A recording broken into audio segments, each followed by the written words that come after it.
And this is a really good offense for Derek Carr. Do you see that same way as a Yeah, defensive guy? yeah. They've been explosive. They got good playmakers. Uh, Derek's playing really good. And again, a lot of respect for this offense and what they've done, and these last 2 weeks. And so it's definitely going to be a challenge. What happened to CJ? Yeah, he tweaked something yesterday. I won't get into the specifics, obviously, but we'll see how today goes. Is there still a chance AJ plays on Sunday? Yeah, well, again, we got some time. We'll see how today goes. We'll see how the rest of the we got today. We got a little bit of tomorrow before, and obviously Sunday before we can have to make that decision. And I know he's working. I know both guys are working their butts off to try to get back. If CJ does play, he's an emotional player, obviously. This is, I imagine, an emotional situation for him going back there. What's the message to him? Yeah, I love, my message always has been to him is I love his emotion. I love his energy. And always use that. He's got such an awesome personality that always use that personality to bring people together. And so, be yourself, have fun out there, show your emotion. I would be crazy to tell him not to show his emotion because I show my emotion.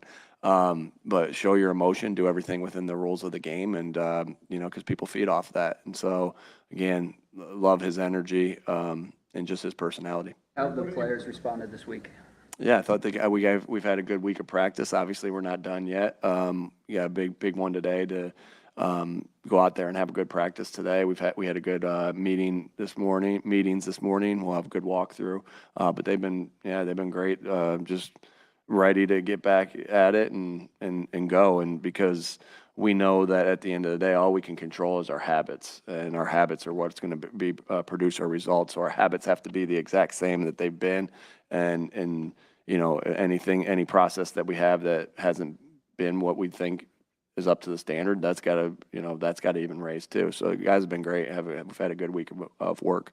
Was there any curiosity to see how the team would respond to this early adversity? And if so, what did you learn about that? Yeah, it wasn't like jumping on to getting a loss to figure it out, but no, I think the curiosity was, I think camp that happens in camp, right? You have good days in camp, you have bad days in camp, and so it was kind of like answered in that portion of it. So I think, again, we treat so many things. We treat everything like it's game. When we go out and practice, it's like game-like, right? And so those things are answered in the preseason, but naturally, right, the consequences of losing a regular season game. So it may be a little bit, but I think, again, like I said, guys have really responded well. We're 1-1, and we're ready to go out there and play a good football team and get back out there on the field on Sunday. But we gotta have a good practice today. What are you seeing from CJ? I'm sorry, not from CJ. From Cooper DeJean as far as his readiness to step in if he's needed. Yeah, he continues to impress as he's out there. As far as starting with his special teams abilities, he made a really good play in special. You guys weren't out there still, but made a really good play in special teams yesterday in practice that was showed in front of the team today. He's really had some good reps with the defense. He gets reps with the defense, and he also gets reps on scout team. And so he's just, I think he's been stringing together practice after practice after practice, and our confidence is continuing to grow in him because we know he's a good football player, and I know he wants to be out there on the field and contributing to this team. Nick, the decision to let Jalen address the team after the loss on Monday night, is that something you thought about in the offseason as like a... No, I think those things happen organically, and as Jalen, what happens in those scenarios is Jalen, while everyone's walking in the locker room, he got emotional himself and started to talk to everybody, and when he started to talk to everybody, it's like, man, this is exactly what you want to happen from the leaders on your football team, and really at the end of it.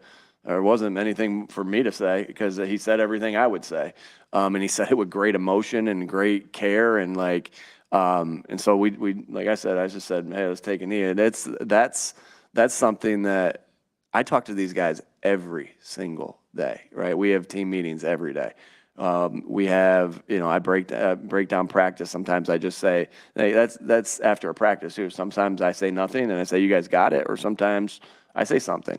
And so like when the leaders on your football team are, and are preaching exactly the same things that and are your core values and are important to the football team, like that's like that hits different. That even hits that's awesome. That's the best thing that can happen. That's the best message that you have. Sometimes you do that in team meetings, like if I feel like something that I'm saying is I've said it a million times and I want them to hear it from another person's perspective.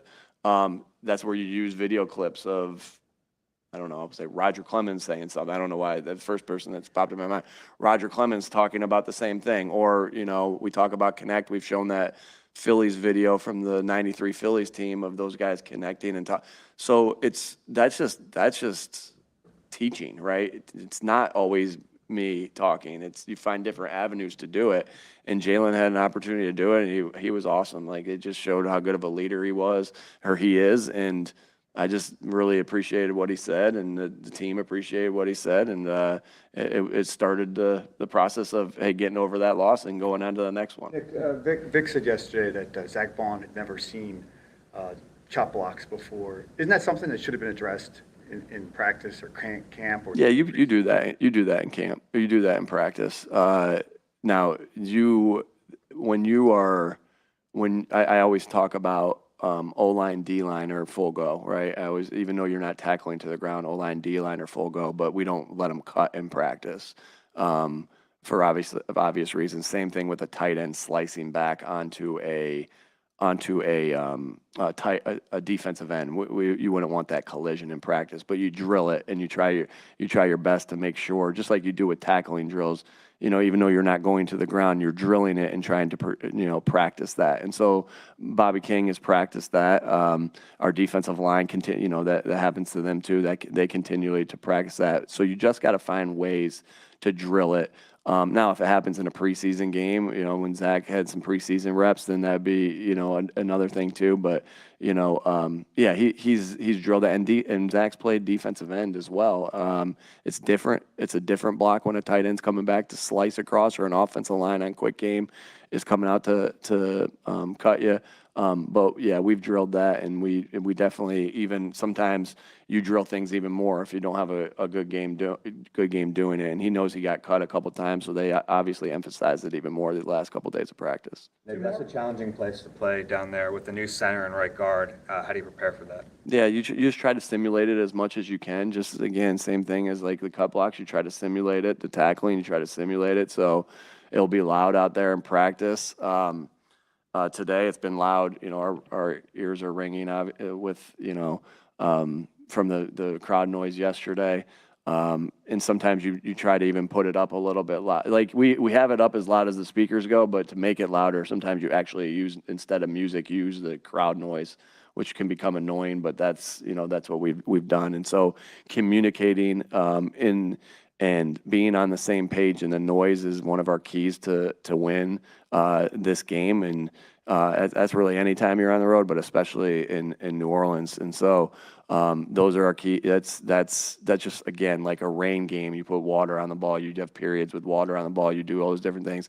It's the same thing in one of these environments. And we've let the noise be even louder. Like, in a game, it kind of goes like this, right? The noise is loud during the play, then it comes down a little bit, and then back loud. We've tried to keep it loud the whole time, so they're constantly having to communicate within that noise. We saw you in the locker room the other day, which is atypical for you. I guess, what's your approach or philosophy with that? I'm sorry, Zach. We saw you in the locker room on Oh, Wednesday, which is atypical. I was actually going around to ask a couple guys a question. My approach is usually that's their space. I don't go down there. There's a barbershop in there, though. I'll get a haircut in there. But that, and every once in a while, I might go play a game of ping pong with somebody. But that's their space to be together as a football team. The only time I go in there is if I know they're in there at a certain time, and I gotta ask somebody a question or talk to somebody about something. That's the only reason I was in there the other day. All right, thanks, folks. Cameron.